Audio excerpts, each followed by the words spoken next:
Salute to Travis head ಗುರು. ಯಾಕಂದ್ರೆ Travis head ಅವರು Australian cricketer of the year award ನ ಪಡೆದಿದ್ದಾರೆ. ಅದನ್ನೇ ಆಲನ್ ಬಾರ್ಡರ್ ಮೆಡಲ್ ಅಂತ ಕರೀತಾರೆ ಆಸ್ಟ್ರೇಲಿಯನ್ಸ್. ಗುರು, ಇದು one of the prestigious award Australians cricketer ಪ್ರಕಾರ. ಈಗ ಆ ಟ್ರಾವಿಸ್ ಹೆಡ್ ಅವರಿಗೆ ಈ ವರ್ಷನೂ ಸಿಕ್ಕಿದೆ ಅವಾರ್ಡ್, ಹೋದ್ ವರ್ಷನೂ ಸಿಕ್ತು. Consecutive back to back Allan Border medal ಸಿಕ್ಕಿದೆ ಟ್ರಾವಿಸ್ ಹೆಡ್ ಗೆ. ಹ್ಯಾಟ್ಸ್ ಆಫ್ ಗುರು. ಈ ಅವಾರ್ಡ್ ಬೇಸಿಕಲಿ ಯಾಕೆ ನೀಡಲಾಗುತ್ತೆ ಅಂದ್ರೆ ಸ್ನೇಹಿತರೆ, ಇದು ಆಸ್ ಎ ಬ್ಯಾಟ್ಸ್ಮನ್ ಆಗಿ ಮೋಸ್ಟ್ ರನ್ಸ್ ಹೊಡೆದಿರ್ತಾರಲ್ವಾ ಆಸ್ಟ್ರೇಲಿಯನ್ಸ್, ಅವರಿಗೆ ಆಸ್ಟ್ರೇಲಿಯನ್ ಕ್ರಿಕೆಟ್ ಹಾನರ್ ಮಾಡ್ತಾರೆ ಈ ಅವಾರ್ಡ್ ಇಂದ. And next best test player ಆಗಿ ಮಿಚೆಲ್ ಸ್ಟಾರ್ಕ್ ಆಗಿದ್ದಾರೆ, ODI ಪ್ಲೇಯರ್ ಆಗಿ Mitchell Marsh, and finally best T20 Australian player ಆಗಿ ಟಿಮ್ ಡೇವಿಡ್ ಗೆ ಅವಾರ್ಡ್ ನೀಡಲಾಗಿದೆ. ಗುರು, ಫೈನಲಿ ಈ ಆಸ್ಟ್ರೇಲಿಯನ್ ಸ್ಕೋರ್ ಲೈನ್ ಅಪ್ ನೋಡಿದ್ರೆ ಸ್ಕೇರಿ ಆಗಿದೆ ಗುರು. ಇವರು ಖಂಡಿತ ವರ್ಲ್ಡ್ ಕಪ್ ಗಾಗಿ ಸ್ಟ್ರಾಂಗ್ ಫಾರ್ಮ್ ನಲ್ಲೇ ಎಲ್ಲರೂ ಬರ್ತಿದ್ದಾರೆ ಅಂತ ನನ್ನ ಅನಿಸಿಕೆ.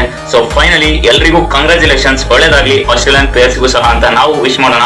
ಫೈನಲಿ ನಿಮ್ಮ ಪ್ರಕಾರ ಸ್ನೇಹಿತರೆ, ಇವರ 4 ಪ್ಲೇಯರ್ಸ್ ಅಲ್ಲಿ ನಿಮ್ಮ ಫೇವರೇಟ್ ಯಾರು ಅಂತ ಕಮೆಂಟ್ ಮಾಡಿ. ಅಂಡ್ ಹೆಚ್ಚಿನ ಕ್ರಿಕೆಟ್ ಅಪ್ಡೇಟ್ಸ್ ಆಗಿ ಫಾಲೋ ಮಾಡಿ.